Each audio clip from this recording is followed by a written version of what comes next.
What's on, ladies and gentlemen? My name's Ross, I like games, and today we've got some new Digimon rulings that we need to have a little bit of a look at. There was a video put out yesterday on the official YouTube that did go through some official rulings, so this is probably about the time we need to go and take a little bit of a look at them. And shout out to the lovely folks over at Ensan Gaming. Yes, I say that a lot. They are just that gosh darn helpful, who have gone and translated this and frankly made our job so much easier.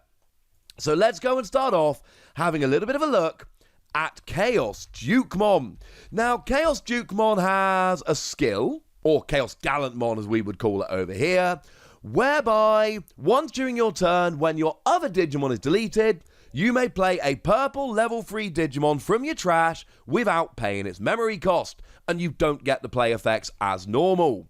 So, what happens if All Delete is played? Now, All Delete is that ridiculous card we saw the other day that lets you return a Digimon with Omnimod in its name to its owner's hand, and then delete all Digimon and all Tamers in play. It is an absolutely nuts card that just literally wipes both sides of the board, which is both hilarious and terrifying in equal measure. Well, will you still get to play the level 3 from Chaos Dukemon? Yeah, absolutely. Now, this is a slightly awkward one, because you could easily argue that Chaos Dukemon is essentially deleted before it gets a chance to play the level 3. But the good news is you resolve All Delete, and then you get to use a skill from Chaos Dukemon as well, which actually means now if you're playing that kind of deck, this card just got a lot spicier. Now, Ceresmon is a particular favourite card of mine. It's one of those ones, it lets you essentially rest one of your opponent's Digimon when you use Digisorption, which is kind of ridiculous, honestly. So, if there is a Gaussmon on the field, can I still rest my opponent's Digimon in order to take advantage of this skill? Now, Gaussmon, and I'm sure I'm pronouncing this terribly, says that your opponent cannot reduce Digivolution costs. Incidentally, there are a couple of other Digimon that have this same kind of skill as well, so this ruling would apply to them as well. And here's the thing.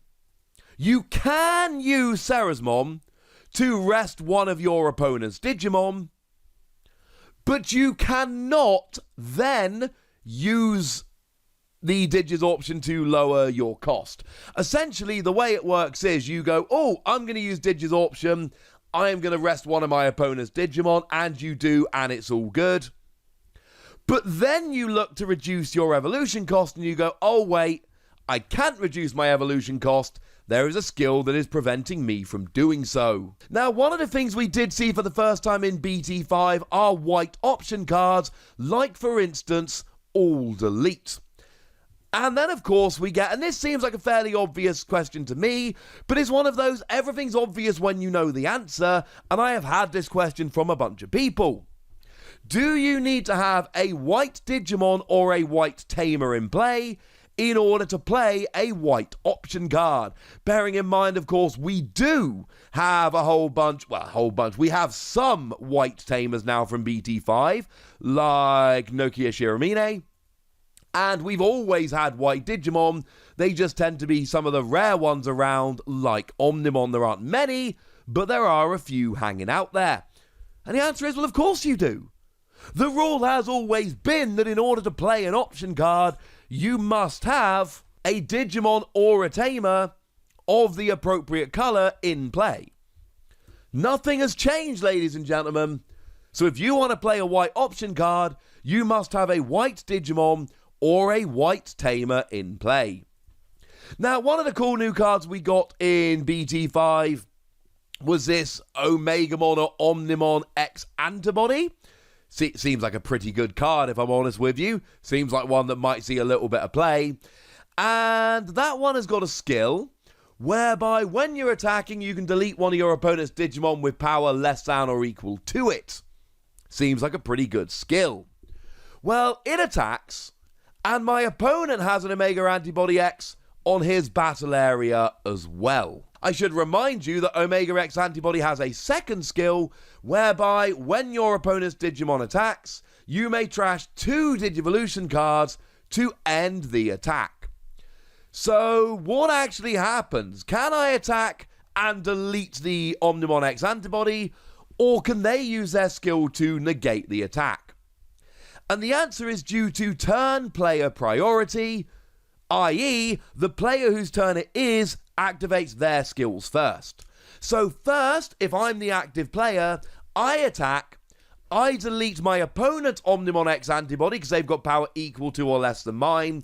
They do have that skill that should let them trash evolution cards to protect themselves, but they cannot use that skill until after I've used my skill, and my skill will delete them before they get to use their skill.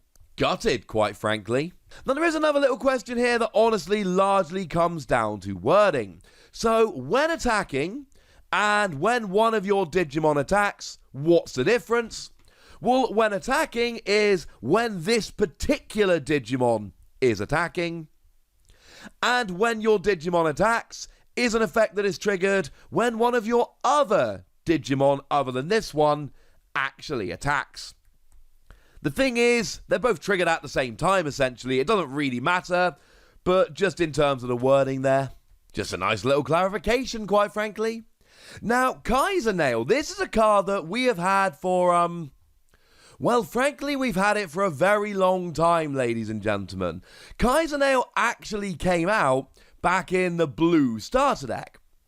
It's an option card, and it says that you choose a Digimon's Digivolution card placed under one of your Digimon, and you play it as another Digimon without paying its memory cost. Well, what about, say, the Wolfmon from BT4? Because, of course, the Wolfmon from BT4 is one of these hybrid Digimon which can evolve from a tamer. So, does that mean that I can use this to actually play a tamer for free? Lobomon, as it is called in English. Well, no. Because it's not a Digimon, ladies and gentlemen. It ain't a Digimon. The tamer is considered to be a Digimon in as much as it can Digivolve into Wolfmon when you're actually evolving it. But after that, it is still just a tamer in the evolution sources, so no, you cannot use KiseNail to cheat yourself out a tamer. Having said that, it's 4 cost to play KiseNail, so it's not really going to save you very much anyway. It's a cool little ruling, but it was never really going to save you any memory. So Ultimate Fusion then. Now this is an option card, which is kind of complicated. It came around in BT5. It's a 0 cost card. But the next time one of your Digimon digivolves from a level 6 to a 7, you reduce the cost of the Digivolution by 6, and then at the end of the turn, that Digimon you just digivolved into goes to the bottom of its owner's deck. So, what happens if you digivolve into Millenniummon? Millenniummon, of course, does have a skill whereby when it is deleted, if you've got any Digivolution cards, you play it from the trash. But what if, between Digivolving up and the end of the turn, Millenniummon gets deleted and comes back? I.e., you Digivolve into Millenniummon, you attack, get deleted, come back from the trash as essentially a new Digimon. Do you still have to go to the bottom of the deck with Ultimate Fusion? No. No, you don't. Because, ladies and gentlemen, it's a new Digimon, so it doesn't have the effect of Ultimate Fusion anymore. How cool is that? That is a second cheat we've seen for this. So, we've got Shoutmon DX. That's a very good card. That's one that's seeing a whole bunch of play here. And then we've got Omnishoutmon, which says if this Digimon has Advance, it gains Security Attack +1. Now, this is a weird ruling that I think is fairly obvious, but it's not necessarily that intuitive, if that makes any sense. Because Shoutmon DX has got that Advanced skill, whereby when you Digivolve, you get to attack, even if the memory would put the turn over to your opponent.